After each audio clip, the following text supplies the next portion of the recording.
Here's the English translation, focusing on maintaining meaning and timing, reducing repetition, and sounding natural. For those familiar with urban combat, these live-minus-fire situations are the closest you'll get to real war. It's so realistic that even veterans of urban warfare can't tell if it's a movie or actual combat. In 2003, the U.S. launched its war on terror in Iraq. While on a mission, a U.S. B- squad received an urgent call rescue Qom team, ambushed by the Taliban. B- squad immediately sped to the scene in their armored vehicle. Upon arrival, they found Qom trapped in the center of the battlefield, pinned behind cars while the Taliban planned a flanking maneuver. In a crucial moment, the squad leader quickly formulated a plan. He silently moved behind a dirt wall, shooting and killing the Taliban preparing to ambush. The fight exploded. A new recruit, on his first deployment, opened fire with his M41 carbine, while others unleashed a barrage with their M240 machine guns. The Taliban used an RPG to blow a hole in the dirt wall. A soldier quickly retaliated with an M230 grenade launcher. However, the new recruit, caught up in the moment, ignored commands. Fortunately, their fierce firepower temporarily drove back the enemy. The squad leader ordered the machine gunner to bring the Humvee forward for Perseus fire. Other soldiers launched smoke grenades, covering him as he dashed to the center of the battlefield to check on Qom's whole team.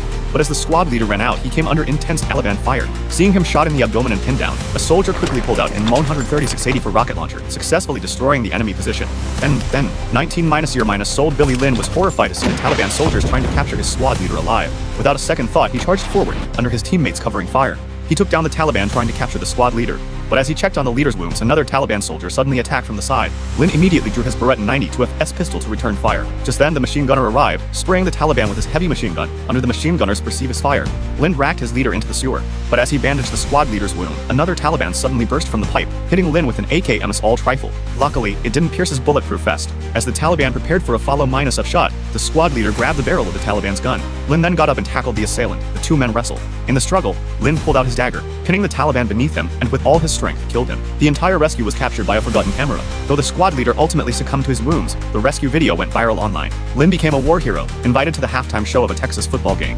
Yet these soldiers, who had fought valiantly on the front lines, were relegated to mere backdrops for a celebrity. The public treated them like clowns. Stadium security, annoyed by their presence, insulted them and even started a fight. Luckily, cheerleaders intervened, preventing an all-out brawl. Afterward, the 7 members of B- squad were escorted to the stands. But then a young man, seemingly oblivious, began taunting the soldiers. Filled with pet outrage, a soldier locked the young man's neck from behind, applying a standing rear naked choke from his combat training. The young man's face immediately turned red, and he quickly passed out. After the performance, the soldiers prepared to return to Iraq, but a stadium security guard suddenly attacked from behind, getting into a fight with the B- squad soldiers. The scene was incredibly ironic. B- squad went from being cheered to being assaulted in just one day. At this moment, Lynn didn't know who he was fighting for. This was the most tragic day of Lynn's life. He lost a comrade and friend, but no one cared. Everyone was praising him for what was the most brutal day of his life. After experiencing these farces, Billy Lynn still chose to forgo a fake medical discharge, deciding to return to the battlefield. He couldn't dilute his guilt, he could only accept the pain. Heroes are destined to be remembered, etched on stone. Survivors, however, will ultimately be forgotten, forever changed.